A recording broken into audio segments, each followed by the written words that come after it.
Yo, Jazz, we ready to go? Let's get it.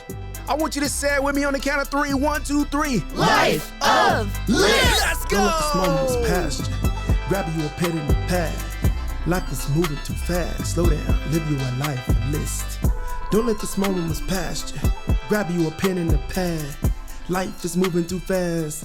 Slow down, live you a life of list. Yo, what's up? Derek Sire here with another episode of My Life of List. If you don't have the book, go get it. Hit me up on social media. Check out Amazon, My Life of List. Or you can go to lifeoflist.com, find out more about me there, and purchase the book there if you like. So can't start an episode without giving a shout out to Possibilities for hosting, Paradigm Shift for powering it, and of course, on the ones and twos, DJ Jazz. Love you, appreciate you. Thanks for going on this journey with me. So let's go ahead and jump in. Today's chapter is focus. If you're following along in the book, it's going to be list 15. And of course, you know I can't go forward without going backwards. So let's jump in there. I talk to my son all the time about focusing, right? Focus on what's important. Finish what you're starting. Like I'm down on one knee. I'm looking him in the eye, both hands on his shoulders, right? Commit to giving your best.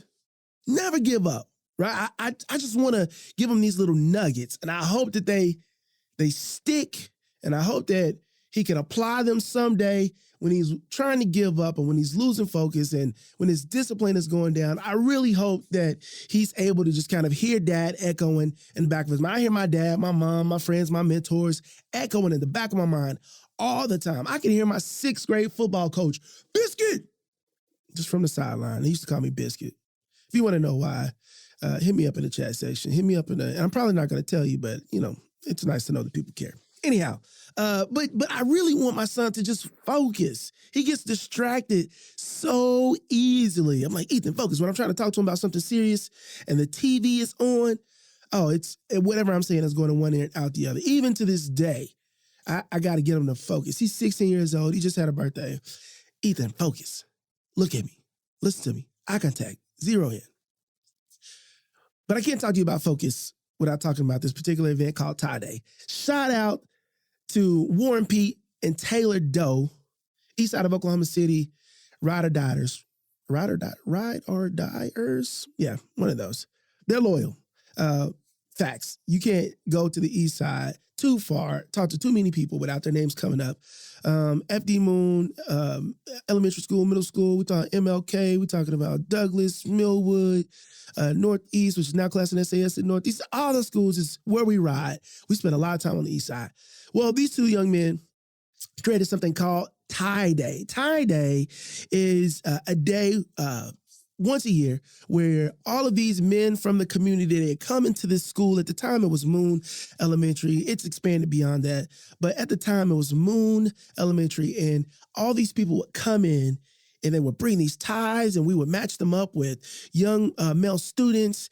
And we would show them how to tie a tie. Now, one of the things that always amazed me during these tie days is, one, how many of them don't own a tie? I grew up with a dad who was fresh. I mean, stepped out on Sunday morning with the socks matching the handkerchief and the belt matching the shoes and then the shirt complementing the suit. And my dad wore hats. And so from top to bottom, I mean, Kansas City fresh, you know what I'm saying? And my dad had one leg that was shorter than the other. And so he said, God made him a pimp. He was like, I didn't even have a choice. He was like, my walk, like the way he just designed me, I had to be this fresh, right? And so I grew up with a dad that had ties, and so I knew how to tie a tie. So one thing I've always amazed when we do this event is how many young men don't own a tie. Number 2 is how many don't know how to tie a tie. And then number 3, I'm always amazed at how many people are willing to give up their day to come out and help out these young men and be an example and show them what an adult looks like, who has a job, that knows how to present themselves. And then the 4th thing that I'm always amazed about in this event is the impact that these people coming in off the street, partnering with these young men, putting them in a tie, the impact that it has. It's absolutely phenomenal. You see these young men in these shirts, in these ties, and their posture changes. They stand up tall, their chin comes up, their chest comes out, right? And you got them shaking hands, it's real firm, making eye contact, simply because of a tie. Now, I'm not saying this tie is magic. It could be. But what I'm saying is it's the expectation that comes with wearing the tie. So not only are we telling them the importance of the tie and where you wear a tie and in business meetings and when you dress up and when you go out on dates and when you want to be fancy and there's a shift in your mind from when you throw on jeans and a t-shirt to like a suit and a tie, and you can see these young men just absorbing it all in. But one of the things that we've found that we struggle with tie-dye is the focus. To get these young men, 3rd, 4th, 5th graders, to sit still, to put the tie around their neck, and to make sure that one side is longer than the other, and then to go over and then under, and then the loop and the scoop, and then the down the middle pull, and then the knot. And those 4 or 5 steps. It wasn't the knot that was difficult. It wasn't the tie. It was the focus. And so now that I think about the focus that it takes to tie a tie, keeping in mind, I took it for granted. I grew up with a dad, and I can't imagine what my dad went through trying to show me the tie, how to knot a tie. I can't imagine, because I was up and around and I was moving, but I had dad. You know, I had somebody that was sitting there and was willing to walk alongside me to make sure that I got it. And so not only was it the focus of the young men, but it was the focus of the mentors. I could see the frustration on the mentors' face, the people that were coming out in the community that were teaching these young men how to tie the ties. And so if you have a mentor that does not have the focus and a mentee, a young man that does not have the focus, how do we ever knot the tie? Come on, y'all know I'm going somewhere with this. If we do not have adults that are willing to have the patience and the focus to work with our young people, then how will we ever get them to where they need to be? If we do not have the young people that are willing to put in the time in order to focus and learn the thing, how will they ever get to where they want to be? It's not one or the other. It's both. It's both. I can have my dad tie a tie on me and do the tie for me. And I can go to the place and I can do the thing and I can say the things. But there's something about me knowing how to dress myself that's important. Nah, it's not about the tie. Stay with me. It's something important about me knowing how to do it on my own. It's something valuable about me learning a skill, about me learning a thing, and then taking it away and being able to implement and apply it on my own, right? I could feed a man fish, or I could teach them how to fish. That analogy sometimes confuses me because it's like, well, now that I taught them how to fish, do they have the equipment to actually go fish? Right? If you understand what it takes to fish, then does that mean that I send you out without a fishing pole, without the bait? And I'm like, okay, now you got to go make it up. So not only were we showing these young men how to tie a tie and the importance of a tie, but we were giving them the ties, right? And so if I'm going to tell someone conceptually how to be independent, how to get a job, how to study, how to do their homework, how to choose right food choices, how to respect their mother and their sisters and their brothers and their siblings and their grandma and their grandpa, if I'm teaching them how to do all these things, but I don't give them the skills to carry it out or the actual tools to carry it out, then I've done them a disservice. So how can we do that? As community leaders, as mentors, as fathers, as parents, as politicians, law enforcement, teachers, how do we not only give them the concept and help them develop the skill, but we also have to give them the tools. The tool can be the skill, but oftentimes the skill is the tool. Skill is knowing how to do, what to do. The tool is actually having the things to be able to do it. But minus the skill, minus the tool aside, before any of that, we got to be able to focus. So I'm going to give you 3 areas that I think we should focus on. 1, I believe that we should focus on ourselves. We should be able to know what are our skills and our talents in order to implement or do or share or give those things away. I'm not a money guy, and so you won't hear me talking about financial literacy. I know it's important. You won't hear me talking about investing or saving or doing that. Yeah, I know it's important, but I'm not skilled enough in order to teach someone or to share with someone how to do the thing. I'm not. And so I don't do that. What I am good at doing is mentoring. I'm good at building culture and community. I'm good with building relationship, right? I can tie two concepts together and I can present them in a way. I enjoy speaking and standing on stage and talking and making people laugh and getting people to connect. And one of my goals in life is to bring people better together. I want us to grow better together. That's actually my life's mission statement. How can I get folks to grow better together? That's a skill that I can pass on to someone else. So the first thing that we have to do is we have to focus on ourselves to know what we're good at doing, what are our skills, and what tools do we have to pass on. Number two, we have to focus on an area that needs that skill and that talent. This is really good stuff, people. I hope you're listening. Not only do we have to have our self-awareness, focus on ourselves in order to know what we have to give, but we then have to focus on an area in which we can give it. I got to know as a mentor who's going to be a good mentee for the skill set that I have, for the character that I have, the personality that I have.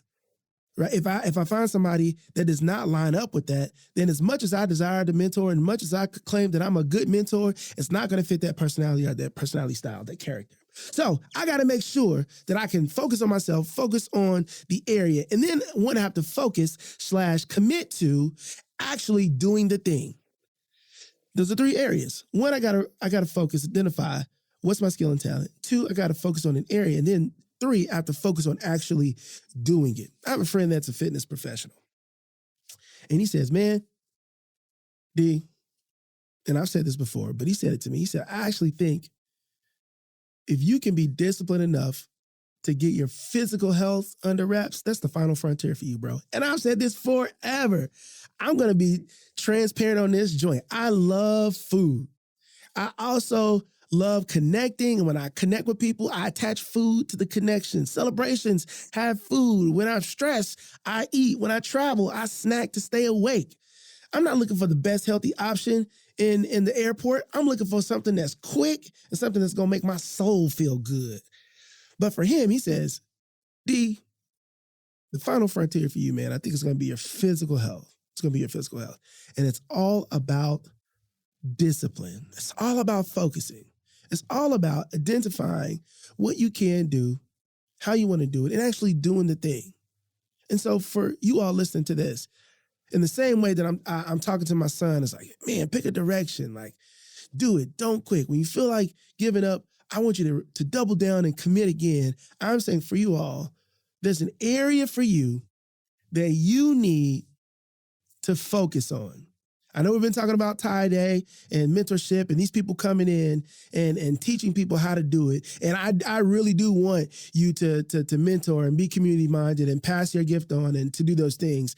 But in order for us to survive and have ourselves the best version of ourselves to give to other people and to the community, we have to make sure that we focus on improving ourselves first. What does that look like? You all thought I was talking externally. I'm talking about internally. For me, it's about finding an area that I want to improve. What's an area that I want to improve? I got to figure out how I'm going to do it, and then I got to actually do it. I do it well with mentoring. I know my skill set. I find an individual or an area that I want to focus on, and then I actually do it. When I write a book, I sit down. I know what I want to write about. I know how I want the book to read, and then I do it. When I'm standing up for a keynote, I do it. When I'm trying to be the best parent that I can be, I do it. When I want to take my wife out on a date, I know how long it's going to be. I know where we're going to go. I'm going to hold her hand.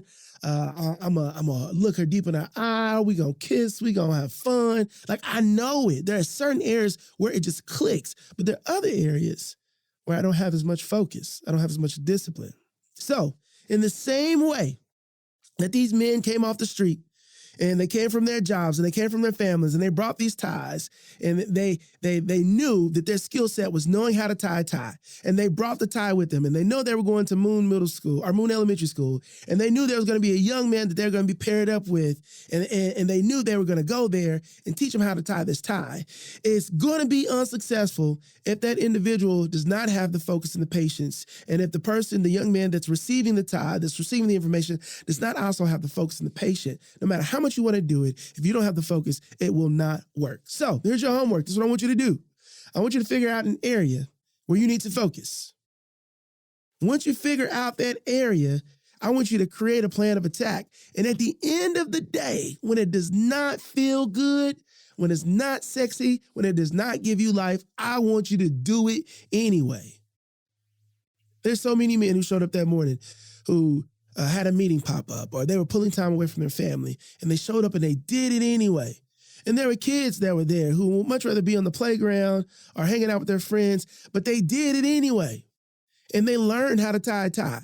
And the people who brought the ties and brought their skills, they gave their skills and their talents, and they taught someone how to tie the tie. For me, I promise myself, I promise you all, I promise myself more than you all, though, that if I commit to the process, then not only am I going to give myself the best odds of looking and feeling the best way, but living longer so that I can do more of the work that I'm supposed to do. What's that thing for you?